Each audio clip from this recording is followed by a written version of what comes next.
ಕೋಟ್ಯಾನು ಕೋಟಿ ಜನರ ಜೀವನಾಡಿ. ಹೀಗಾಗಿ ನೀವು ರೆಸಾರ್ಟ್ಗಳು ಮಾಡಿ, ಅಲ್ಲಿ ರೆಸಾರ್ಟ್ಗಳು ಮಾಡೋಕ್ಕೆ ಅವಕಾಶ ಕೊಟ್ಟು ಈ ನೀರಲ್ಲಿ.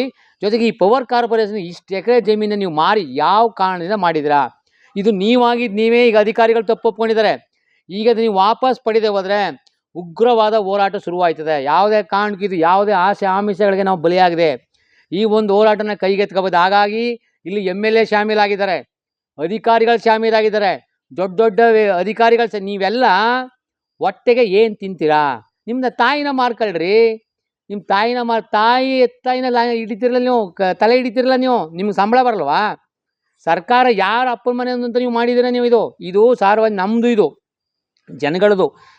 ನಿಮ್ಮ ಕೂರಿಸಿರೋದು ಕೆಲಸ ಮಾಡೋಕ್ಕೆ ಕಾನೂನು ಚೌಕಟ್ಟಲ್ಲಿ ಅಂತ ಹೊರತು ನಿಮ್ಮ ಯಥೇಚ್ಛವಾಗಿ ದುಡ್ಡು ಸಿಗುತ್ತೆ. ಲಂಚ ಕೋಟಿ ದುಡ್ಡು ಇಸ್ಕೊಂಡು ಯಾರಿದ್ದಾರೆ? ಕೊಡಿ ಆದೇಶ. ನಿಮ್ಗೇನು ಸರ್ಕಾರ ಬಂದಿದೆಯಾ? ಸಿಕ್ಕಾಕೊಳ್ಳೋರು ನೀವು. ಸರ್ಕಾರ ಸಿಕ್ಕಾಕೊಳ್ಳಲ್ಲ, MLA ಸಿಕ್ಕಾಕೊಳ್ಳಲ್ಲ. ಅವ್ರು ದುಡ್ಡು ಕೊಟ್ಟಿರ್ಬೋದು ನಿಮಗೆ. ಸರ್ಕಾರ ಆದೇಶ ಮಾಡಿಲ್ಲ ಪವರ್ ಕಾರ್ಪೊರೇಷನ್ಗೆ ಮಾಡಿ ಅಂತ. ನೀವು ಮಾಡಿದ್ರೆ ಏನೋ ಲಾಸ್ ಬಂದನಲ್ಲ, ಎಷ್ಟು ಕೊಟ್ಟಿರೋ ಲೀಸ್ಗೆ? ನೀವು ಎಷ್ಟು ಕೊಟ್ಟಿರ್ತೀರ ಸರ್ಕಾರಕ್ಕೆ? ನೀವು ಹೆಂಗೆ ಲಾಸ್ ಆಗುತ್ತೆ ನಿಮಗೆ? ಹಾಗಾಗಿ ಕೂಡಲೇ ಇದನ್ನ ಸರ್ಕಾರ ಅದನ್ನ ವಾಪಸ್ ತಗೋಬೇಕು. ಅಧಿಕಾರಿಗಳನ್ನ ಸಸ್ಪೆಂಡ್ ಮಾಡಿ ಒಂದು ನ್ಯಾಯಾಂಗ ತನಿಖೆನ ಮಾಡಬೇಕು.